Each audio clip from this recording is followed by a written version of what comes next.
That would be tough. Donnie says that Walter Nolen is DT2 in this draft, and I agree with Donnie. Prove him right. Feel free. I have Walter Nolen as my number 2 D tackle in this draft. Kenneth Grant is very close to him as well. But Walter Nolen finally broke out this past year at Ole Miss. He was the number 1 recruit in the country in the 2022 high school class. He actually was above Travis Hunter in that same ranking and finally showed why this past year as a junior.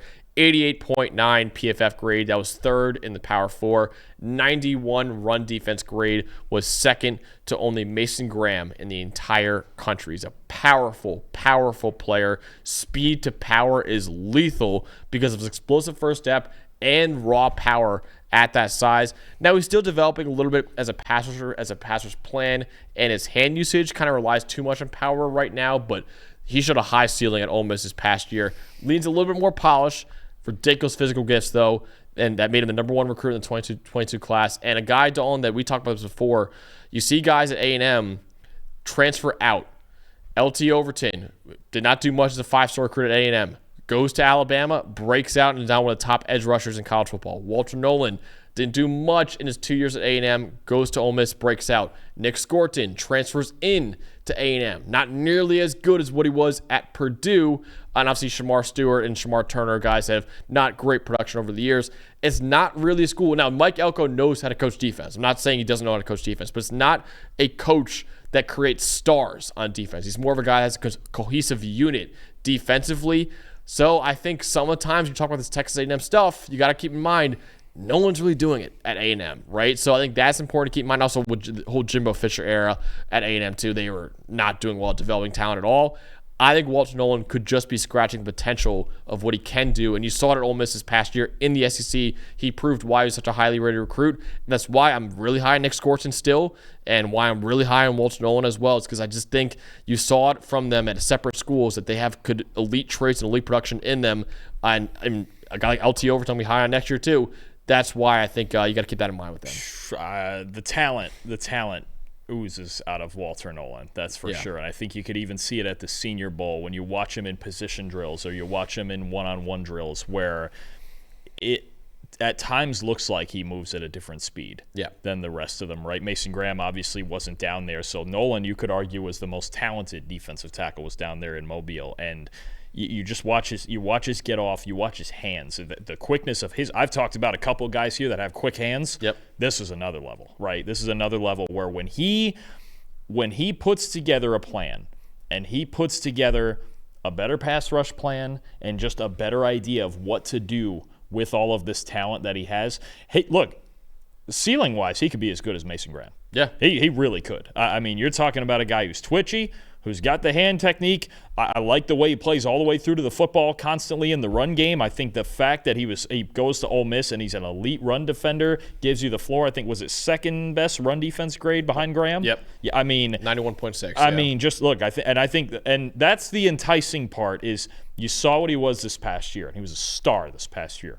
And there's so much more to go. Yeah. There's so much development to go as the pass rush plan. There's a lot of development to go, I think, when it comes to things like shedding blocks. I think he's just pretty good at shedding blocks right now as opposed to being at an elite level, getting off blocks and getting to the football. It takes him still a little bit too long. But you're talking about a guy who that's all there, and it's all teachable. There's no question about Walter Nolen's ability. You just mentioned it. You're ahead of Travis Hunter in the recruiting rankings. You must be pretty darn good. Yeah. I mean, and at A&M, was he a bad football player? No, but it just didn't feel like you were getting that guy, right? Mm-hmm. Whoever can continue to unlock that and continue to teach him, right? Because he's only going to be, 21 this season? Yep. That's what you're talking about is I think the questions on how high Nolen goes, whether that could be somewhere near the top dozen or in the 20s or wherever that could be is actually, I think, a question of can we get the ceiling out of him? Because if you can, there's actually a chance you could get the best D tackle in this draft. Maybe possibly even better than Graham. He just has to. Graham is ahead of the development curve. The way I keep liking to put this is, let me ask you this. In last year's draft, coming off the playoff run, the Michigan national title run, where would Mason Graham have gotten drafted in last year's draft? Probably somewhere in the Latu range, I would say. That was, 15, I think that was, or 16? Yeah, I'd probably say around there. That's where you start thinking about Nolen. Yeah. Whereas this year, I would consider Graham something close to a top 5 pick. Yeah. I think Nolen's a year behind that curve of you just have more to learn about how to use your abilities. If he can get there at the NFL level, fantastic. If he would have been at Ole Miss all 3 years of his college career, who knows how we would have been talking about him, right? Because he is a little bit behind. The ceiling's there. I have Grant ahead of them for the sake of I know what Grant can give me right now.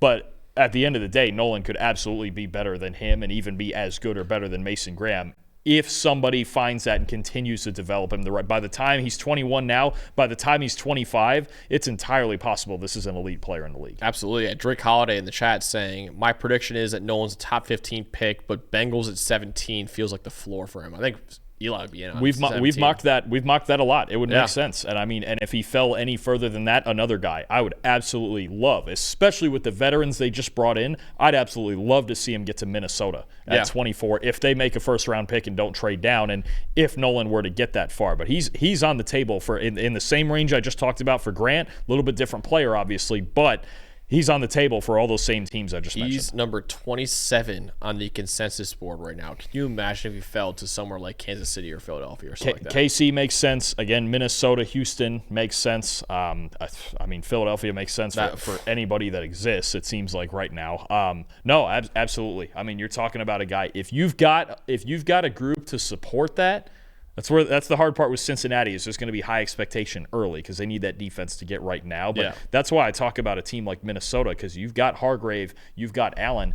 You could even continue to teach Nolen how to rush the passer behind the scenes while he's a better run defender right now than either of those two. Yeah. Right? He would fit right in. And then if I'm Minnesota and I have a scenario where I don't need to have Hargrave and Jonathan Allen on the field at the same time unless it's obvious passing situations, that's where Walter Nolen fits in. I still think that team could use a run-defending D tackle, and he would be their type. And the Bengals need one too after losing DJ Reader, right? And if they bring Trey Hendricks back, at least you'll need a lot more run defense. I think Walter Nolen, even though he's not an edge defender, could fill that gap. There's very much going to be an inside-outside debate with the Bengals. Is it an edge player or is it a D tackle they need more? For sure. But again, another talent. They just need talent, right? And if they feel like Nolen's the most talented player for them, so be it. Hey, thanks for watching another episode of the PFF College Football Show. Please make sure you guys subscribe to the channel. Also, subscribe to PFF Plus at subscribe.pff.com for all of the same data and grades that we use in our show, plus fantasy tools, betting tools, and our mock draft simulator.